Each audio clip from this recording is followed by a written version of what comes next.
మండలం గంగవరం గ్రామంలో జిల్లా పరిషత్ హై స్కూల్లో ఏర్పాటు చేసిన మెగా పేరెంట్స్ టీచర్స్ మీటింగ్లో 3.0 ఆత్మీయ సమావేశంలో పాల్గొన్న ఆంధ్రప్రదేశ్ రాష్ట్ర పౌర సరఫరాల సంస్థ డైరెక్టర్ శ్రీ వేమిరెడ్డి పట్టాభిరామిరెడ్డి. ఈ సందర్భంగా పట్టాభిరామిరెడ్డి మాట్లాడుతూ కూటమి ప్రభుత్వం ఏర్పడిన తర్వాత ఐటీ మరియు విద్యాశాఖ మంత్రి వర్యులు గౌరవనీయులు శ్రీ నారా లోకేష్ ప్రభుత్వ పాఠశాలలో బలోపేతం చేస్తూ అందులో చదువుతున్న విద్యార్థులకు నాణ్యమైన విద్యను అందించడం కోసం ప్రతి క్లాస్కి ఒక టీచర్ను ఏర్పాటు చేయడం జరిగింది.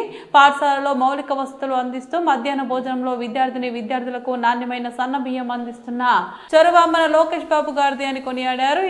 ఆయన్ని స్ఫూర్తిగా తీసుకొని ప్రభుత్వ స్కూళ్లకు ఏదైనా చేయాలని నాలాంటి వాళ్ళు ముందుకు వస్తున్నారు.